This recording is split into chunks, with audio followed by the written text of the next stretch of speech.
Warahmatullahi wabarakatuh. Innal hamdalillah nahmaduhu wa nasta'inuhu wa nastaghfiruh wa na'udzu billahi min syururi anfusina wa sayyiati a'malina. May yahdihillahu fala mudhillalah wa may yudlil fala hadiyalah. Asyhadu an la ilaha illallah wahdahu la syarikalah wa asyhadu anna Muhammadan abduhu wa rasuluh sallallahu alaihi wa ala alihi wa ashabihi ajma'in, amma ba'd. Marilah kita bersama-sama mensyukuri nikmat Allah Subhanahu wa taala yang tidak terhingga jumlahnya ini, terutama nikmat iman dan Islam. Shalawat serta salam kita aturkan kehadirat Nabi Muhammad sallallahu alaihi wasallam, suri tauladan kita semua, yang kita pelajari sabda-sabdanya, yang kita ikuti tuntunan-tuntunannya, dan kita teladani akhlak serta budi pekertinya. Semoga Allah Subhanahu wa taala berkenan memberikan syafaatnya kepada kita semua di akhirat nanti. Mari kita lanjutkan mempelajari hadis-hadis yang ada di dalam kitab Bulughul Maram berkaitan dengan zakat. Pembahasan kita yang terakhir adalah hadis nomor 584 yang di buku ini ada di halaman 15, termasuk juga hadis nomor 585 dan 586 juga sudah itu. Sehingga pembahasan terakhir kita itu halaman 17 ya, 17. Sedikit mengulang beberapa hadis yang kita pelajari pada pertemuan yang lalu. Yang terpenting diantaranya sabda Nabi, tu'khadu shadaqatul muslimina ala miyahihim, bahwa zakatnya umat muslim itu diambil di sumber-sumber air ternak mereka. Dalam riwayat Abu Dawud, Nabi mengatakan, la tu'khadu shadaqatuhum illa fi durihim, bahwa zakatnya umat Islam itu tidak diambil oleh petugas zakat kecuali di rumah-rumah mereka.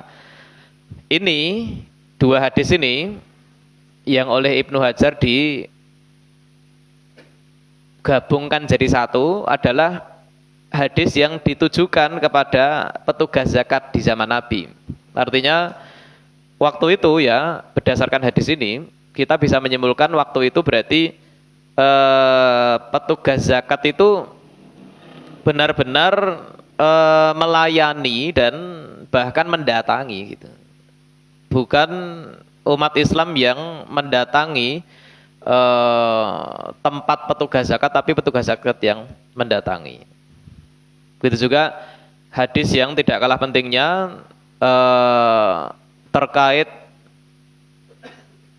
benda-benda atau harta yang itu secara definisi merupakan harta tapi digunakan untuk kepentingan sehari-hari, yang kata Nabi, laisa alal muslimi fi abdihi wala farasihi shadaqah, bahwa tidak ada kewajiban bagi seorang muslim untuk menzakati budaknya, juga tidak ada kewajiban seorang muslim menzakati kudanya, yang mana kuda saat itu adalah kendaraan.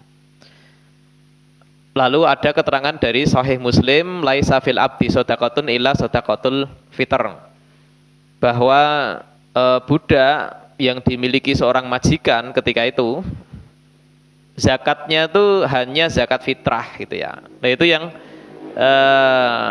kita bahas beberapa hadis sebelumnya, yang kesimpulannya harta yang digunakan untuk keperluan sehari-hari seperti kendaraan atau rumah, maka itu tidak ada zakatnya. Itu sedikit mengulang apa yang kita bahas pada pertemuan yang lalu. Nah, maka pada malam hari ini kita akan membahas hadis nomor 587 itu. Yang di situ halaman 17 kami beri bab tersendiri, walaupun oleh Ibnu Hajar di dalam kitab Bulughul Maram tidak diberi bab. Tapi ini kita tambahkan sendiri bab zakat emas dan perak serta penerapannya dalam uang rupiah gitu. Sekali lagi kami mengingatkan bahwa zakat emas dan perak ini bukan zakat perhiasan. Zakat perhiasan nanti ada pembahasan sendiri di belakang. Singkatnya mayoritas ulama menyatakan tidak ada zakat pada perhiasan, yaitu perhiasan yang masih dalam ukuran normal yang biasa digunakan wanita sehari-hari. Itu tidak ada zakatnya menurut mayoritas ulama. Nanti ada pembahasan rinci di belakang. Nah, maka zakat emas dan perak maksudnya bukan perhiasan, serta penerapannya dalam uang rupiah. Saya beri pengantar di situ sebelum kita bahas teks hadisnya ya.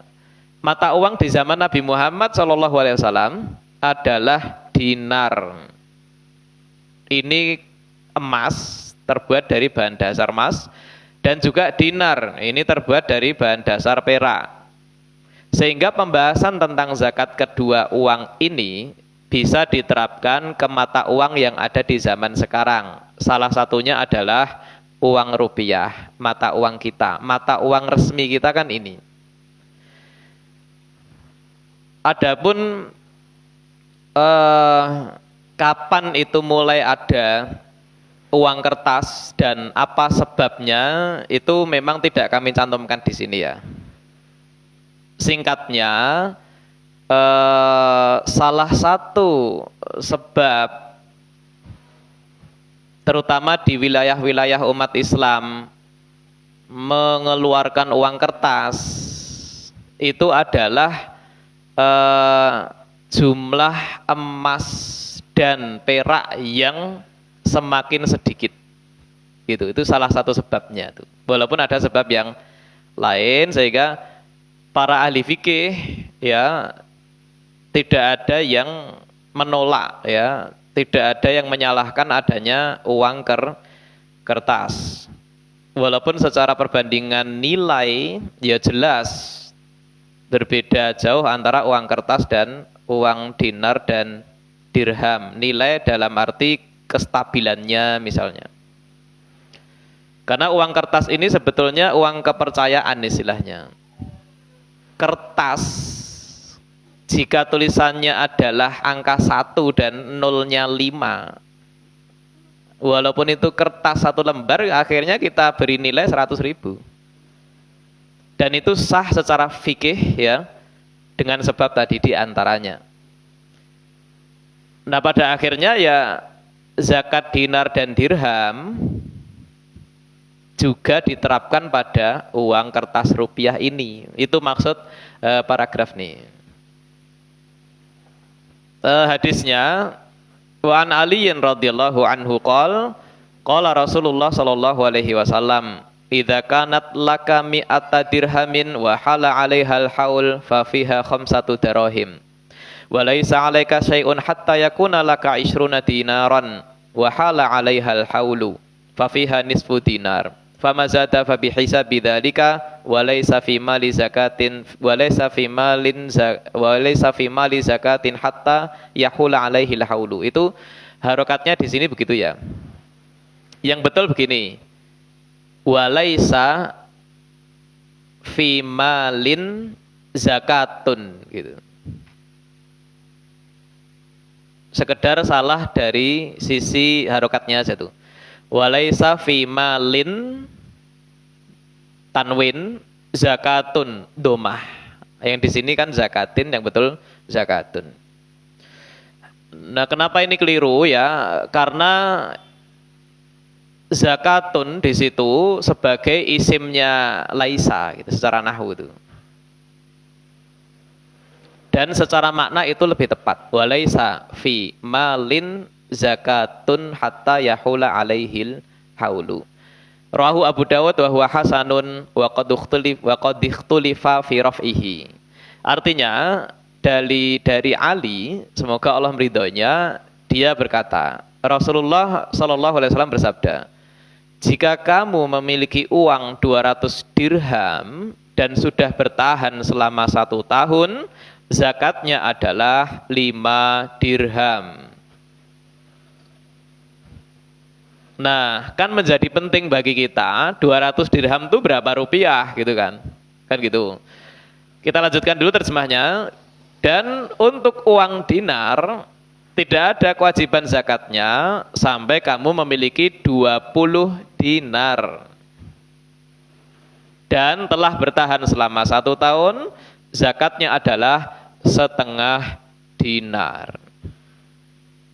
Nah, istilah nisab yang sudah kita dengar beberapa kali melalui pembahasan sebelum-sebelumnya, kalau dirham yang dimaksud nisab itu ya 200 itu. Dinar yang dimaksud nisab berarti ya 2,5% ini didapatkan dari ketika Nabi mengatakan kalau dirham itu 200 nisabnya, nah nanti zakatnya 5. Dari 200 menjadi 5 itu kan 2,5% gitu singkatnya tuh. Sama ketika Nabi mengatakan untuk pemilik uang dinar, jika sudah mencapai 20 dinar, maka zakatnya setengah dinar. Nah, dari 20 terus besar zakatnya setengah, itu berarti besar zakatnya adalah 2,5% itu. Jadi hitungan 2,5% ya berdasarkan hadis ini. 2,5% itu kan 2,5 per 100. 2,5% itu artinya 2,5 per 100. Kan gitu. Nah, itu didapat dari hitungan antara 200 ke 5 atau 20 ke setengah. Itu nanti ketemunya 2,5%. Kemudian nomor 2, nisab atau batas minimal uang dirham dinar yang wajib dizakati 20 seperti hadis tadi ya. Sedangkan nisab atau batas minimal uang dirham yang wajib dizakati 200. Nah, sekarang berapa rupiah gitu ya? Pasal kedua, beberapa pendapat tentang dirham dan dinar dalam hitungan gram dulu nih. Ya, sebelum kita masuk ke berapa rupiah kan kita masuk dulu ini berapa gram gitu. Nah, ternyata ada perbedaan pendapat ulama ya. Di situ saya cantumkan 2. Pendapat pertama, 200 dirham itu setara 595 gram perak. Sedangkan 20 dinar setara dengan 85 gram emas. Ini pendapat pertama nih. Dan ini pendapat yang paling masyhur ya, paling populer ini. Ya tinggal ngitung. Berapa rupiah 200 dinar? 200 dirham tinggal ngitung ini. Cari harga perak 1 gram dikalikan 595, itulah nisabnya. Atau jika pakai hitungan dinar, cari harga 1 gram emas 24 karat dikalikan 85, itu nisabnya. Nah, itu memang sengaja tidak kami cantumkan ya, karena kan mungkin harga emas atau perak 1 gramnya bisa berubah-ubah, terutama perak. Dan sekarang gampang ya memanfaatkan Google bisa mencari harga yang paling baru 1 gram perak atau 1 gram emas.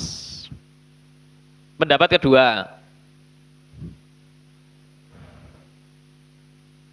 1 dirham setara dengan 2,5 gram perak. Sehingga menurut pendapat ini 200 dirham setara 500 gram perak. Beda 95 gram dengan pendapat tadi itu. Kemudian 1 dinar itu setara dengan 3,6 gram emas.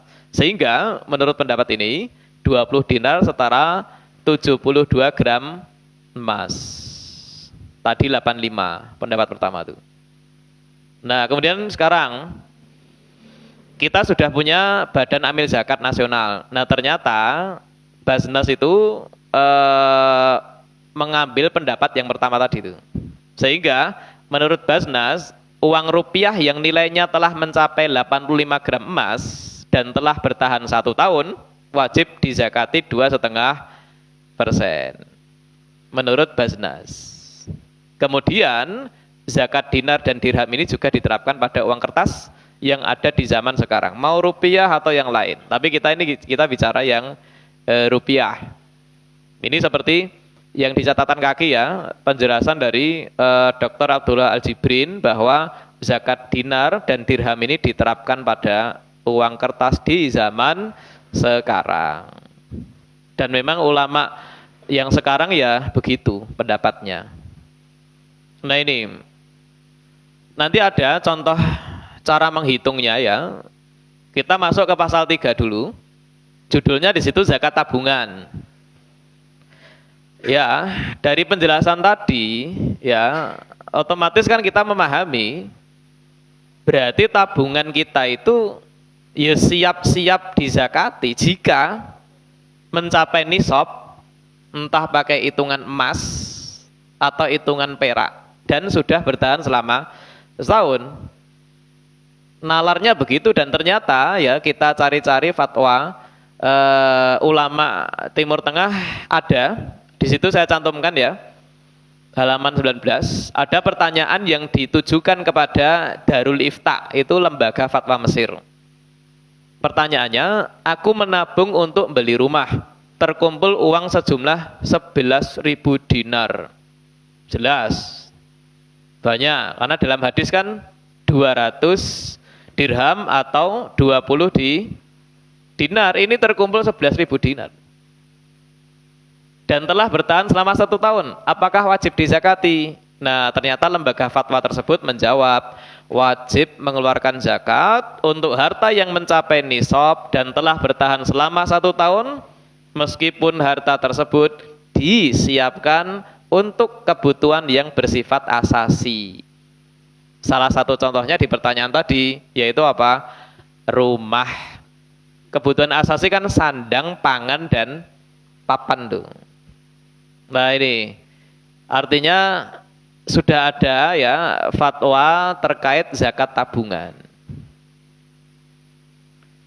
Nah untuk hukum menabung ya, hukum menabung sudah pernah kita bahas ya, entah di sini atau di Matesih itu. Sudah saya tulis buku juga, judulnya Menabung Bukan Menimbun Harta. Singkatnya yang boleh itu menabung. Tujuannya harus jelas, diantaranya untuk kebutuhan, diantaranya untuk masa depan anak itu ya, bukan untuk memperkaya diri. Makanya dibedakan menabung dengan menimbun harta. Sehingga menabung yang syar'i itu ya dipikir ini sudah wajib dizakati belum, itu yang membedakan antara menabung dengan sekedar menimbun harta dalam arti jelek gitu ya.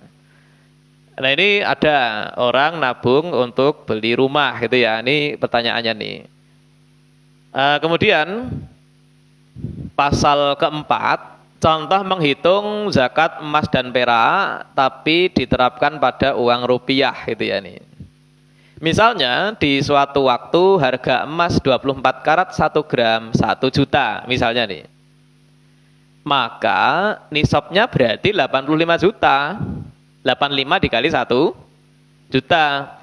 Di saat harga emas sebesar itu, seseorang memiliki kekayaan sebagai berikut. Ini contohnya ya. Uang di rekeningnya tuh 85 juta, uang tunainya 5 juta gitu. Kan sangat mungkin nih. Rata-rata kan gitu ya. Artinya yang di rekening lebih banyak dibandingkan yang cash gitu ya. Walaupun ada yang di rekeningnya kosong karena udah dikuras gitu ya. Nah, seseorang memiliki kekayaan tadi, kemudian apa? Ada utang jatuh tempo saat itu sebesar 5 juta. Nah, cara menghitung zakatnya berarti total uang yang dimiliki berarti 85 juta yang di rekening ditambah 5 juta yang di cash. Totalnya berarti uang dia 90 juta. Dikurangi utang jatuh tempo tadi 5 juta. Sehingga saldo dia 85 juta. Saldo ini mencapai nisab berarti. Sehingga wajib dizakati 2,5%, tinggal dikalikan ya ketemu zakatnya 2.125.000. Ini contoh gampang menghitungnya.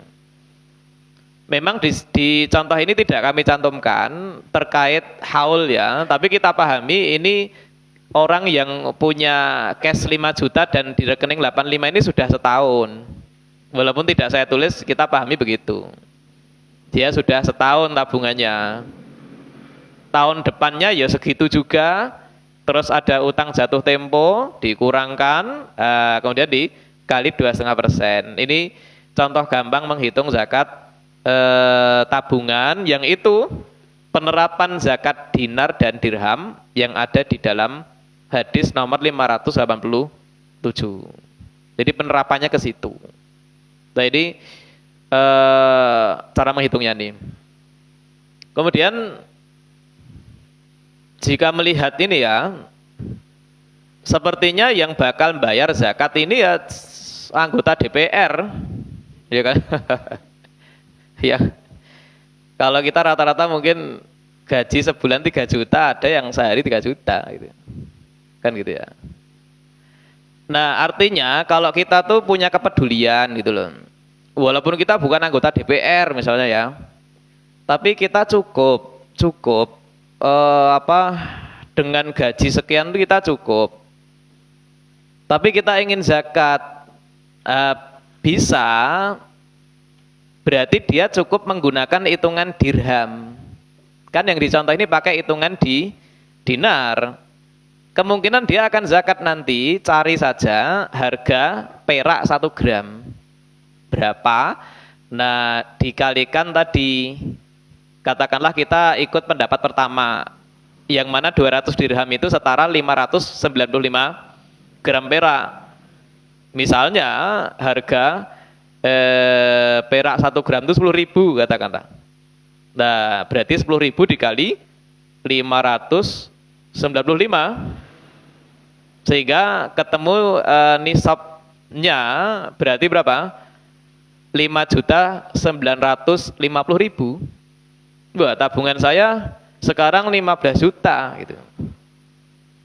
Terus sudah setahun gitu kan, dia bisa zakat dikali 2,5%. Jadi menurut ahli fikih ya, kita yang di zaman sekarang itu bisa jika ada kepedulian ingin zakat gitu ya, dan tidak memberatkan ekonomi gitu ya, tidak menyebabkan kesusahan, kita bisa menggunakan nisab yang rendah, yaitu nisab perak. Kalau harga 10.000 per gram, ketemu tadi ternyata nisabnya kecil sekali, 5.950.000. Bertahan setahun sudah dizakati. Nah, inilah bedanya zakat dengan ibadah-ibadah lain yang itu tergantung keputusan pemerintah. Kan ada di antara ibadah-ibadah itu secara pelaksanaan tergantung regulasi keputusan pemerintah. Haji misalnya. Haji itu pendapat fikih terkait ya aslinya siapa yang wajib itu banyak. Tapi kan kenyataannya kita nggak bisa berangkat sendiri tanpa jalur resmi ya. Nanti malah masalah nggak jadi haji. Tapi zakat, nah kita tuh bisa melaksanakan zakat mal tanpa harus mengikuti ketentuan pemerintah dalam hal nisab. Tadi kan Basnas mewakili pemerintah ya. Itu kan memilih pendapat pertama tadi. Nah kita ingin mengamalkan zakat menggunakan hitungan perak ya bisa. Yang kita tahu ya di zaman sekarang, terutama ketika Idul Fitri kemarin tuh, negara-negara Islam yang secara resmi menggunakan nisab perak yang saya tahu itu Arab Saudi. Ulama-ulamanya ya yang saya tahu tuh menfatwakan pakai nisab hitungan perak, sehingga kelebihannya banyak yang zakat nanti. Nah itu. Tapi rata-rata ulama di negara Islam menggunakan nisab emas. Artinya sebetulnya ada perdebatan ini, lebih tepatnya itu kita pakai nisab emas apa perak. Ya masing-masing menyebutkan argumennya ya, yang menyatakan ya lebih bagus yang emas karena stabil. Itu aja alasan yang terkuat mungkin ulama yang memilih pendapat pakai nisab emas. Nilainya apa? Sangat stabil itu. Nah, perak kan bisa di googling nanti ya. Harganya itu berapa itu. Nah, tapi sekali lagi, karena zakat itu bisa dilaksanakan atas dasar kesadaran, silahkan menggunakan nisab perak. Apalagi di hadis sebelumnya kan kita menemukan kalimat-kalimat dari Nabi ketika menjelaskan apa? Zakat onta, zakat kambing, ya kan? Barang siapa yang jumlah ternaknya tidak mencapai nisab, jika ingin zakat ya silahkan, kan gitu kata Nabi itu. Jadi zakat itu ada seperti itu, pengamalan atas dasar kesadaran. Nah, ini kita milih nisab yang rendah. Boleh sah secara fikih, asalkan tadi tidak menyusahkan keluarganya, itu aja. Nah, ini tambahannya ya, untuk contoh hitungan yang ada di pasal keempat tuh. Kemudian hadis 588 ini juga sebetulnya masih ada kaitannya dengan hadis yang tadi, cuman ini fokusnya di persyaratan haul, yang mana harta itu harus mengendap, harus bertahan selama setahun gitu. Cuma di sini nanti ada pembahasan dari sisi ilmu hadisnya, bukan fikihnya ya. Saya beri judul bab di situ, harta yang wajib dizakati harus tersimpan atau mengendap selama 1 tahun dalam kurung haul. Ini istilah Arabnya nih, haul, yang sudah menjadi istilah bahasa Indonesia juga nih dalam pembahasan zakat. Haul maksudnya gitu. Ibnu Hajar mengatakan, Wali Tirmidzi an Ibnu Umar radhiyallahu anhuma, man istafada malan fala zakata alaihi hatta yahula alaihil haul wa rajih waqfuhu. Menurut riwayat Tirmidzi dari Ibnu Umar, siapa yang mendapatkan harta tidak ada zakat padanya sampai bertahan selama 1 tahun. Ibnu Hajar mengatakan riwayat ini menurut pendapat yang tepat derajatnya mauquf. Itu mauquf itu salah satu jenis hadis dhaif itu. Tapi hadis yang tadi kan sudah dinyatakan Ibnu Hajar hadis hasan yang tadi itu. Juga ada kalimat tentang haul. Nah, cuma ada hadis khusus tentang haul ternyata mauquf, yang itu salah satu hadis dhaif itu. Nah, sebab hadis ini dhaif, tidak valid di bawah itu. Yang menyebabkan riwayat ini tidak valid, tidak sahih, karena salah satu perawinya ada yang tidak kredibel. Dia adalah Abdurrahman bin Zaid bin Aslam. Nah, ini sekedar mau mengaitkan dengan pelajaran sebelumnya ya, tentang hadis tentang jenazah itu tidak boleh mencela orang yang sudah mati kan. Nah, ada pengecualian yaitu dalam ilmu hadis. Dan ini bukan mencela sebetulnya, ini membicarakan kekurangan orang yang sudah mati. Yang namanya Abdurrahman bin Zaid bin Aslam itu sudah meninggal ini. Nah, dia ternyata dibicarakan oleh ulama. Di situ saya tulis, Ibnu Khuzaimah mengatakan kualitas hafalan perawi tersebut apa? Jelek. Nah, ini kan menyebutkan aib mayit ini. Ini oleh ulama dibolehkan karena untuk menjaga salah satu sumber hukum Islam, yaitu apa? Hadis. Karena kenyataannya orang-orang yang menyampaikan hadis dari zaman dulu sampai ke kita, itu sebagian seperti ini. Kalau hadis semuanya diterima dari semua perawi ya berbahaya. Karena hadis itu kan sandaran hukum, sandaran itu harus kuat. Nah, ini hafalannya jelek gitu, sehingga hadisnya menjadi dhaif gitu. Kemudian ahli hadis lainnya yang menganggapnya tidak kredibel itu Imam Ahmad, Ibnul Madini, An-Nasai, dan Abu Zur'ah. Nah, ini gara-gara hafalan jelek, hadisnya menjadi dhaif gitu. Tidak palsu. Kalau palsu itu jika yang meriwayatkan hadis itu suka berbohong. Ini orangnya soleh, tapi hafalannya jelek. Alhamdulillahnya periwayatan hadis itu sudah selesai sebelum kita ada gitu.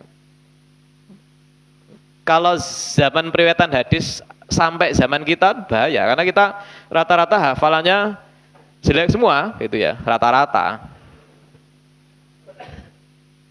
Kecuali menghafal utang mungkin itu. Hafal itu. Nah, ini sehingga periwayatan hadis sudah selesai. Sudah dibukukan. Maka terkait hadis itu ada zaman penulisan hadis, zaman periwayatan hadis, zaman penulisan penyusunan hadis. Sudah selesai. Imam Bukhari, Abu Dawud, Imam Muslim itu yang menulis mencatat hadis, selesai. Kemudian hadis ini derajatnya mauquf menurut keterangan Ibnu Hajar tadi ya. Mauquf itu artinya riwayat ini berarti bukan perkataan Nabi, tapi minimalnya bisa. Ini dianggap perkataan Ibnu Umar, gitu, bisa. Meskipun demikian, ada ulama yang berpendapat riwayat ini secara hukum seperti perkataan Nabi. Karena tidak boleh seorang sahabat Nabi itu mengeluarkan pendapat pribadi dalam masalah seperti ini. Ini dalam pembahasan ilmu hadis ini. Ya. Kalau itu masalah-masalah yang memang sahabat Nabi boleh berpendapat pribadi, itu ya malah kita anggap itu perkataan dia, sahabat Nabi itu. Tapi kalau ada sahabat Nabi menyatakan satu pernyataan yang itu enggak boleh dengan akal semata, itu malah justru kita harus menganggap itu dari Nabi itu. Termasuk jika sahabat Nabi menjelaskan tentang akhirat itu. Dia tidak mengatakan Nabi bersabda, tapi dia langsung mengatakan. Itu kalau jalur riwayatnya sahih itu malah dianggap hadis marfu itu. Karena nggak mungkin sahabat Nabi ngarang berkaitan dengan akhirat. Gitu. Ini juga nggak mungkin sahabat Nabi itu ngarang berkaitan dengan salah satu syarat wajibnya zakat, dan zakat merupakan salah satu rukun Islam. Itu sehingga pada akhirnya ya ada ulama yang menganggap hadis ini ya perkataan Nabi akhirnya. Nah, ini seperti itu ilmu hadis itu. Nah, apalagi di situ yang terakhir ya, banyak riwayat sahih dari Khulafa Rasyidin, Abu Bakar, Umar, Utsman dan Ali yang mendukung perkataan Ibnu Umar di atas bahwa zakat mal itu disyaratkan harus bertahan selama 1 tahun. Itu dari Khulafa Rasyidin juga tuh. Lalu di bawahnya mayoritas ulama bagaimana? Kandungan makna riwayat ini juga tersebar luas di kalangan sahabat Nabi secara umum tanpa ada penolakan. Bahkan bukan hanya Khulafa Rasyidin berarti. Dan mereka mengamalkan kandungan makna tersebut. Dari zaman sahabat Nabi kalau mau ngitung zakat mal ya gitu, ditunggu setahun dulu gitu. Itu maksudnya tuh.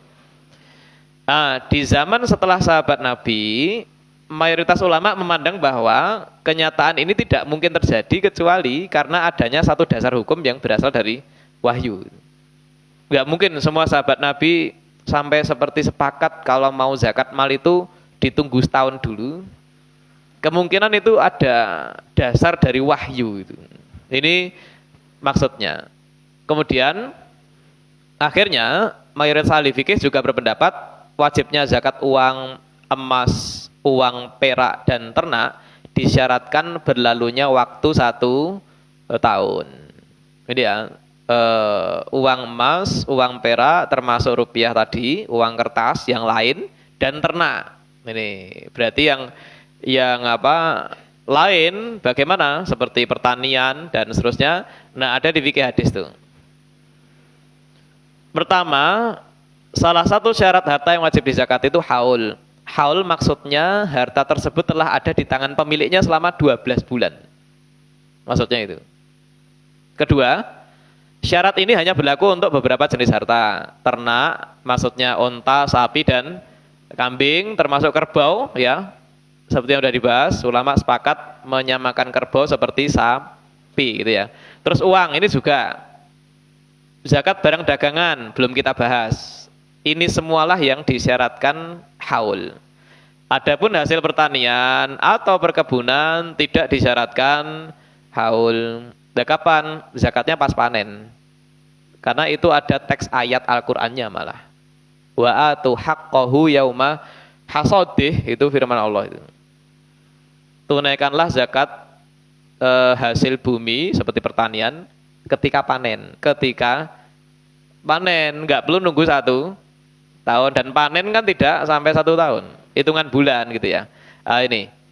Lalu keempat, hikmah. Namanya hikmah itu bukan dalil.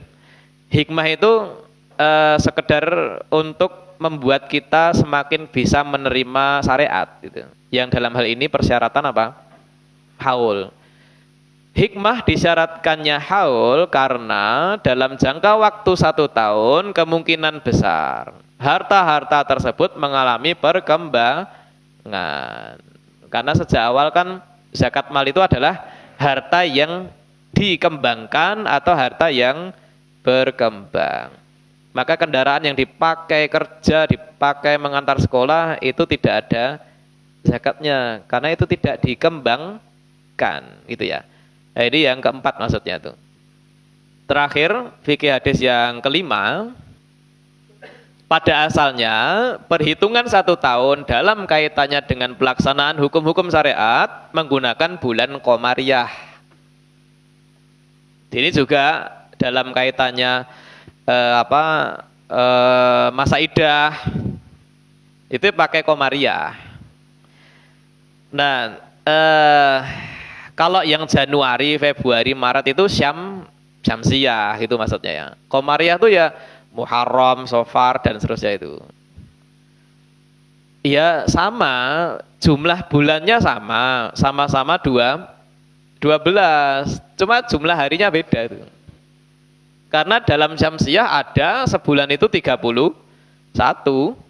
Sedangkan Qamariyah itu menurut hadis bahwa sebulan itu paling banyak 30 dan kadang 29.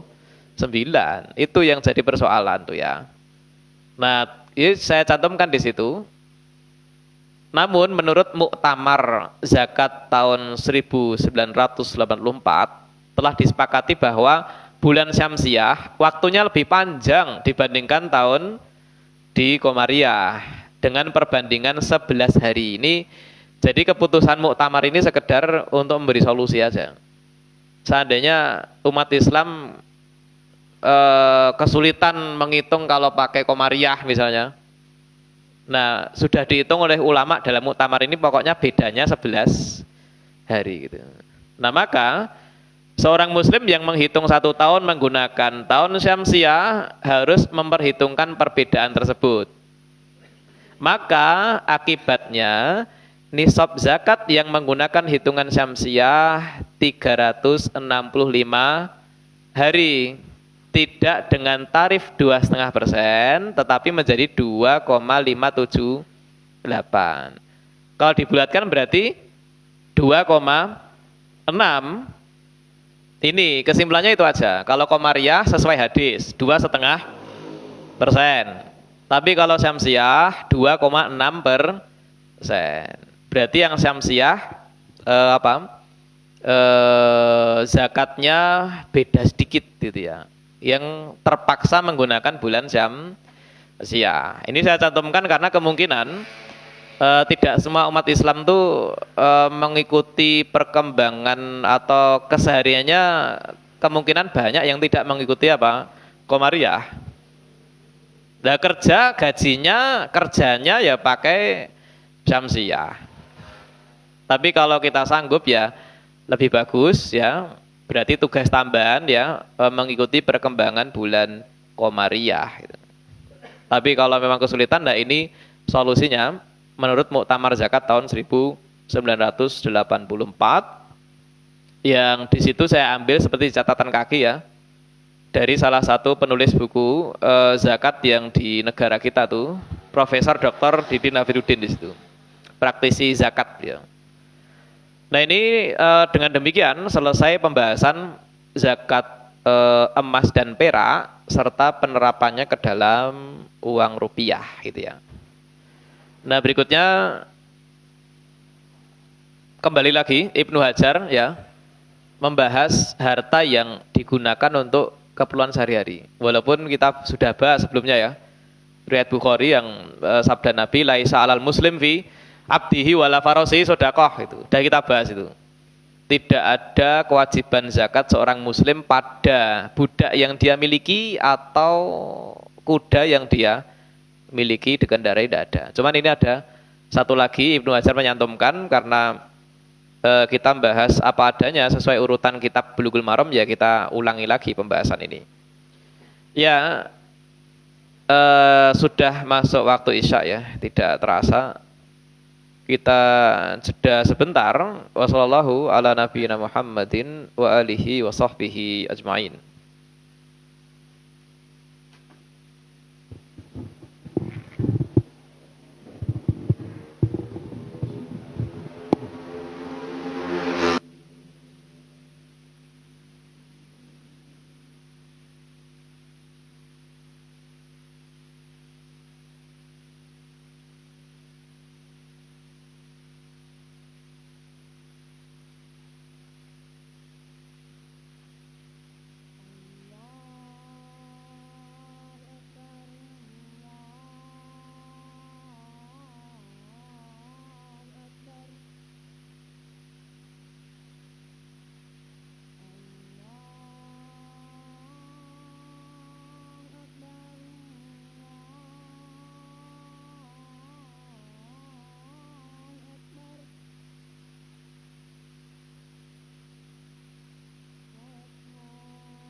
Ya, kita lanjutkan halaman 21, hadis nomor 589.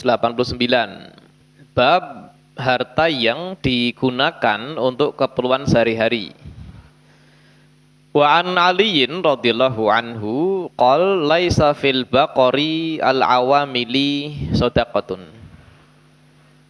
Rawahu Abu Dawud wa Daruqutni wa rajihu waqfuhu aidan. Dari Ali, semoga Allah meridhoinya, dia berkata, tidak ada zakat pada sapi-sapi yang dipekerjakan, gitu ya. Mungkin di zaman ya beberapa puluh tahun yang lalu kita masih menemui petani garap sawah tidak menggunakan traktor gitu. Itu tuh maksudnya ya. Nah, ini hadis riwayat Abu Dawud Daruqutni, menurut pendapat yang tepat riwayat ini derajatnya mauquf ya. Ini salah satu hadis yang dhaif juga. Nah, maka di penjelasan derajat hadisnya itu ya, terutama kalimat terakhir paragraf pertama, minimalnya ini bisa dianggap sebagai perkataan sahabat Nabi yang tadi di sini Ali bin Abi Thalib. Masih ada riwayat-riwayat lain yang membahas tema sama, tapi semua riwayat tersebut derajatnya sangat lemah. Namun pendapat mayoritas ulama sesuai dengan riwayat ini. Maksudnya ini ada riwayat lain yang membahas sapi ini, yang ternyata ada sapi tapi tidak ada zakatnya gitu. Ini semuanya dhaif ya, tapi mayoritas ulama berpendapat sesuai dengan riwayat ini bahwa sapi atau hewan ternak lain yang digunakan untuk keperluan sehari-hari tidak ada zakatnya. Ini kita bicara hewan ternak ya. Yang hadis riwayat Bukhari yang kita bahas pada pekan yang lalu, itu yang Nabi sebut kuda. Laisa alal muslimi fi abdihi wala farasihi sedaqah gitu. Tidak ada kewajiban seorang muslim menzakati kudanya. Cuma kan kuda bukan termasuk hewan ternak. Ini yang kita bahas tuh hadis tentang sapi, ini hewan ternak, tapi digunakan untuk sehari-hari. Salah satunya ya menggarap sawah atau ladang gitu. Nah ini kesimpulannya tidak ada zakatnya. Menurut kesepakatan ulama, ini memang termasuk harta, tapi tidak ada zakatnya. Sehingga tidak menggunakan hitungan zakat sapi seperti yang sudah kita bahas gitu. Dan fikih hadisnya halaman 22. Yang pertama, sapi-sapi yang dimanfaatkan untuk membajak sawah atau mengairi ladang tidak ada zakatnya. 2, semua harta yang digunakan untuk kebutuhan sehari-hari tidak ada zakatnya.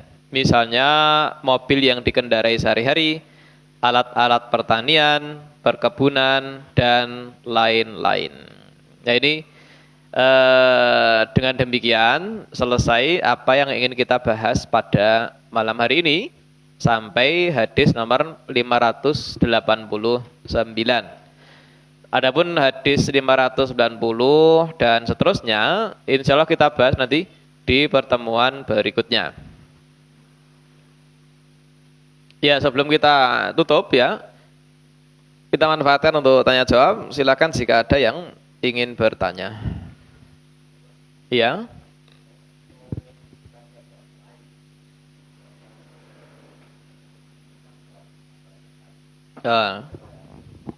Ya. Oh ya.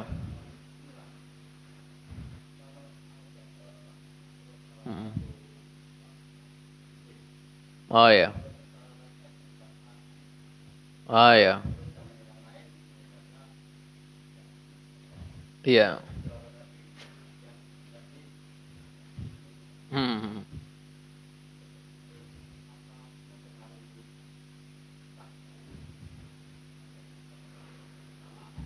Iya.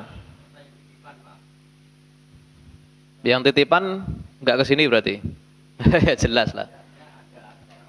Iya.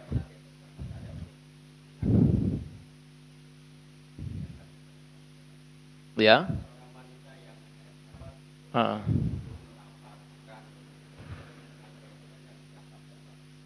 Yang dihafalkan. Oh ya.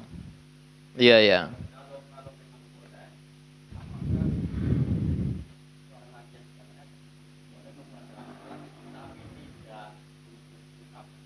Tidak nyentuh ya. Iya iya iya. Iya, untuk yang pertama tuh pada hadis di bagian apa Kitabus Shalah dulu ya. Sudah pernah kita bahas ada kejadian yang mirip dengan pertanyaan walaupun tidak persis banget gitu ya.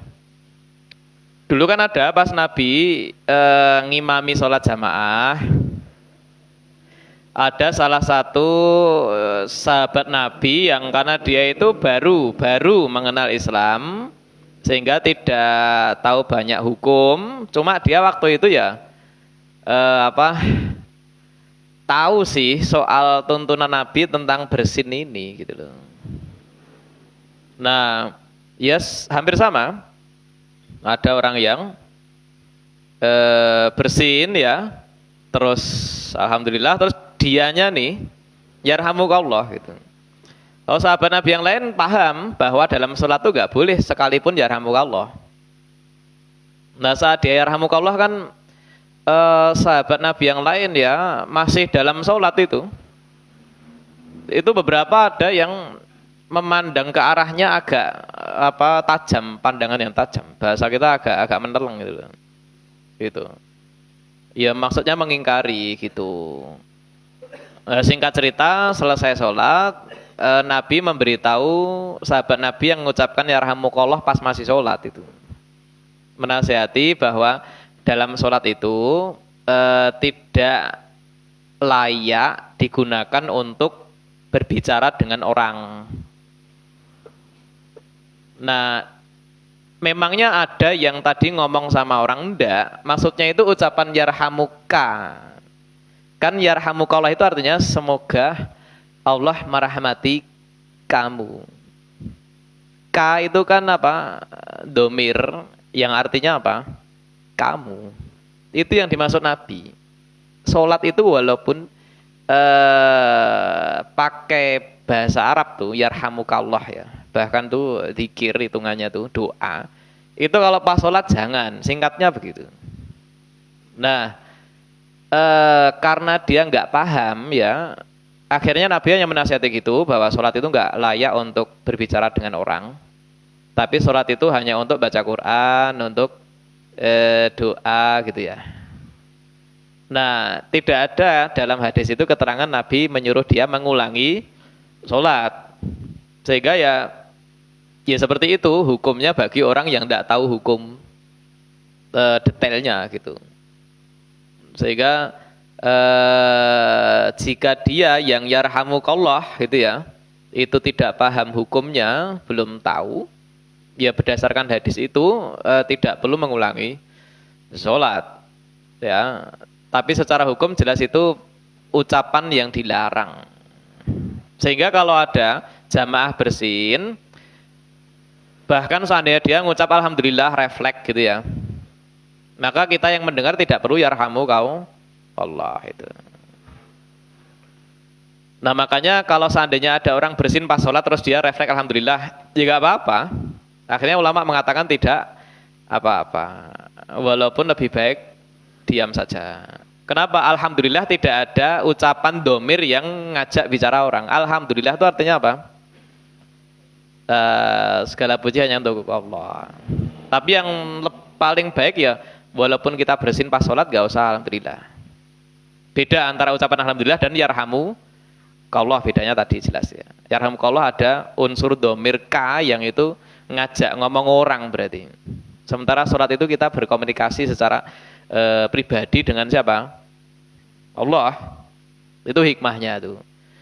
Nah kemudian terkait wanita yang sedang haid melafadzkan atau membaca ayat-ayat yang dia hafal gitu ya. Ini solusinya niat gitu. Ya, dia bisa meniatkannya itu untuk apa? Menjaga hafalan. Jadi singkatnya hampir semua ulama ya mengatakan wanita yang haid itu tidak boleh membaca Al-Quran kecuali bagi penghafal Al-Quran, singkatnya begitu. Karena penghafal Al-Quran itu diistimewakan, karena penghafal Al-Quran itu ya memang tiap hari mengulang hafalannya itu.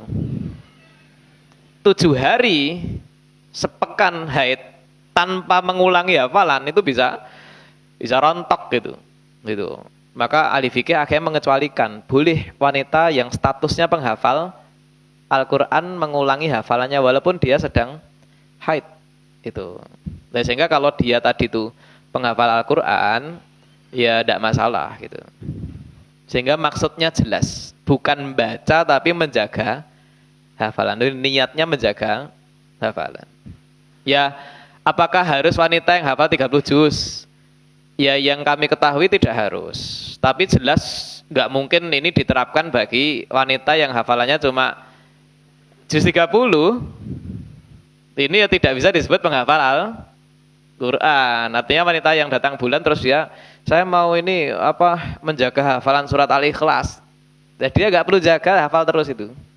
Gitu ya, itu maksudnya tuh. Sehingga yang hafidhah 30 juz jelas boleh ya. Atau ya yang 20 juz atau banyak lah. Itu maksudnya itu ya. Nah, adapun wanita haid membaca Al-Quran tanpa menyentuh ya. Nah, itu sama, kalau dia bukan penghafal Al-Quran ya hukumnya tidak boleh.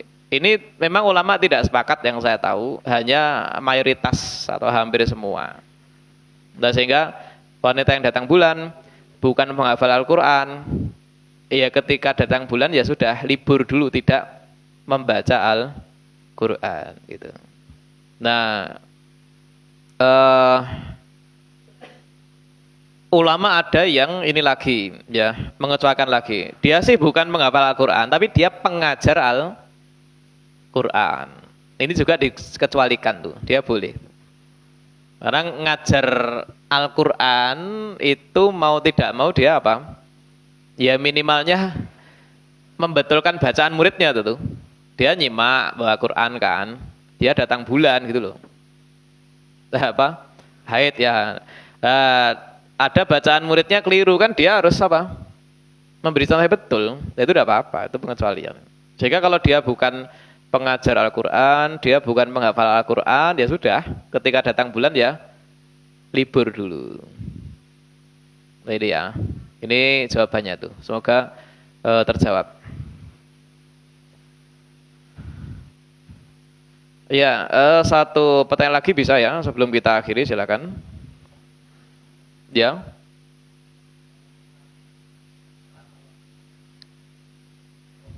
Ya.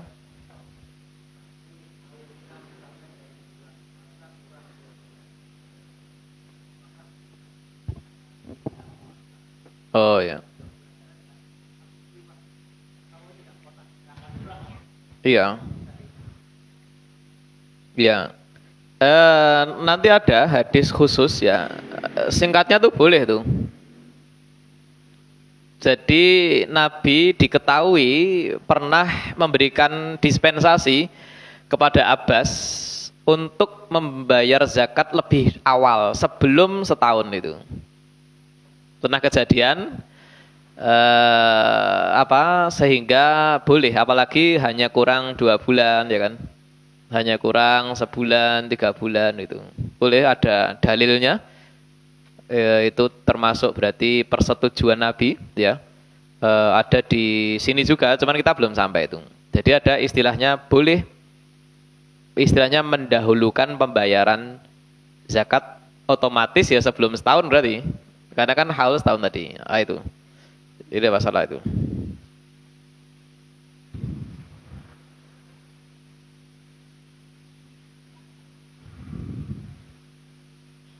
Iya betul, seperti dikatakan, karena diasumsikan berarti bukan yakin. Diperkirakan dengan dugaan kuat ini nggak akan berkurang nih harta gitu ya. Dan perlu diketahui syariat itu banyak hukum-hukum syariat yang menyandarkan pada dugaan kuat itu. Arah kiblat ini ya, syariat mencukupkan ya, pokoknya searah kiblat aja. Kita di sini ya ke arah barat. Ini kita nggak yakin, tapi ini namanya dugaan kuat dan itu sudah sah secara syariat. Dalilnya udah kita pelajari dulu ketika Nabi ditanya tentang kiblat. Waktu itu Nabi di Madinah, Nabi menjawab ma bainal masyriq wal maghrib qiblah. Kama qala. Antara arah timur dan barat ada kiblat di sana. Karena posisi Nabi di kota Madinah. Nah, beliau jawabnya gitu. Bahwa pokoknya antara barat dan timur ini kiblat kita gitu. Ini namanya menyandarkan hukum pada dugaan kuat. Nah, termasuk ketika mendahulukan membayar zakat, itu kan ada dugaan kuat. Dugaan kuat saya ya, ini nggak akan berkurang nih. 2 bulan lagi yang itu pas haul gitu kan. Nah itu sah-sah aja, baik secara dalil atau secara logika itu masuk semua ini. Yaitu mendahulukan membayar zakat sebelum waktunya gitu ya. Nah itu barangkali kajian kita pada malam hari ini, semoga bermanfaat. Wa sallallahu ala nabiyyina Muhammadin wa ala alihi wa ashabihi ajmain.